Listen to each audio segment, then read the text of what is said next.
मेरे प्यारे बहन भाई और मित्रों, कैसे आप? आज हम बात करने वाले हैं इसका टाइड ड्रॉप के बारे में, यानी साइड ड्रॉप के क्या फायदे क्या नुकसान है, इसमें पूरी जानकारी जानने वाले हो। चलिए दोस्तों, वीडियो स्टार्ट करते हैं। दोस्तों अब हम इसके फायदे के बारे में बात कर लेते हैं, यानी कि किन किन दिक्कतों में हम इसको डाल सकते हैं। दोस्तों आपने कैटरैक्ट सर्जरी का नाम तो सुना ही होगा, जिसे हम मोतियाबिंद का ऑपरेशन भी कहते हैं। दोस्तों मोतियाबिंद एक प्रकार की आंखों की बीमारी है जिसमें आंखों में विजन कम हो जाता है, उसके साथ ही एक बिंदु दिखाई देने लगता है जो लगभग 60 साल की उम्र के बाद होता है। लेकिन ऐसा हर बार हो यह जरूरी नहीं, यह कई बार कम उम्र के लोगों में भी दिखाई देने लगता है। जब किसी को आंखों में चोट लग जाए या किसी प्रकार की बड़ी बीमारी हो, उस स्थिति में मोतियाबिंद को ठीक करने के लिए डॉक्टर द्वारा उसकी सर्जरी की जाती है। डोरेनस सर्जरी आंखों में कट लगाया जाता है, स्ट्रेस लगाए जाते हैं जिससे कि उसमें ऑपरेशन के बाद दर्द ना हो। हालांकि जब सर्जरी की जाती है तो सुन्न करने की दवाई भी उसमें डाली जाती है। तो सर्जरी करते समय तथा कुछ समय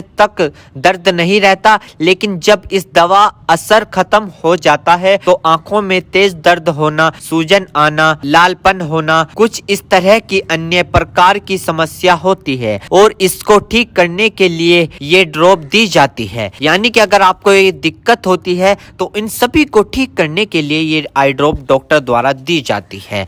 साथ ही मोलुकुल ओडेमा नाम की बीमारी है जो आंखों का पिछला एरिया है उसमें सूजन आ जाती है, जिसे डॉक्टर मोकुलर ओडेमा कहते हैं। और यह ज्यादातर मोतियाबिंद का ऑपरेशन डायबिटीज पेशेंट में किया जाता है, उसमें यह देखा जाता है और इस स्थिति में मरीज का विजन भी जा सकता है। तो उसको रिस्क कम करने के लिए डायबिटीज पेशेंट तथा अन्य मरीज को यह दवा ऑपरेशन के बाद लगातार डालने के लिए भी दी जाती है। यदि आपको डॉक्टर यह आई ड्रॉप लगातार डालने के लिए दे रहा है और आप इसको डाल नहीं रहे हो तो आपकी बीनाई भी जा सकती है, यानी कि आप अंधे भी हो सकते हो। तो जैसा डॉक्टर कहे वैसे ही आपको करे। दोस्तों इस आई ड्रॉप को आंखों में लाने से पहले अपने हाथों को अच्छे तरीके से धो ले और यह निश्चित कर ले कि आपकी जो आई ड्रॉप की नोब है, ऊपर जो टिप है, उसको आप टच ना करें। यदि आप उसको टच करोगे तो उसके अंदर बैक्टीरिया चला जाएगा। और जिस व्यक्ति की आंखों में इसे डालना है तो उसकी गर्दन ऊपर करे या फिर उस व्यक्ति को लेटा दे और आंखों को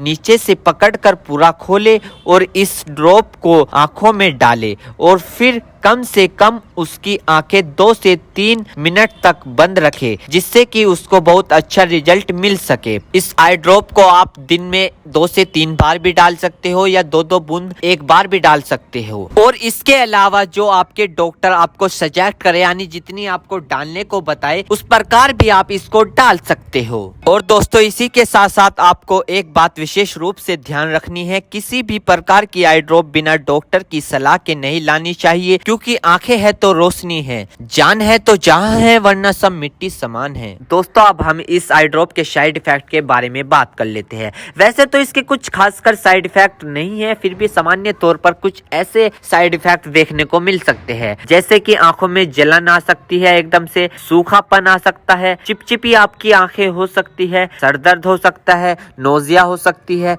यानी कि नजला हो सकता है, लाइट की सेंसिटिविटी होना, यानी कि जब आप लाइट के सामने जाओगे तो आपकी आंखों पर जोर पड़ सकता है, आंखों में बार बार पानी आ सकता है। तो दोस्तों ये कुछ इसके साइड इफेक्ट है। वैसे ये साइड इफेक्ट सभी को देखने को नहीं मिलते, कुछ कुछ लोगों में देखने को मिलते हैं। यदि आप इस आई ड्रॉप का यूज कर चुके हैं और आपको साइड इफेक्ट दिखा है तो घबराए नहीं, तुरंत इस आई ड्रॉप को डालना बंद कर दे और अपने डॉक्टर से संपर्क करें। उम्मीद करता हूँ दोस्तों अब आप समझ गए हो। तो दोस्तों इसका टाइड ड्रॉप की इन्फॉर्मेशन, फुल जानकारी। दोस्तों अगर आप हमारे चैनल पर नए हैं तो चैनल को सब्सक्राइब करें और इस वीडियो को ज्यादा से ज्यादा शेयर करें। थैंक यू, धन्यवाद।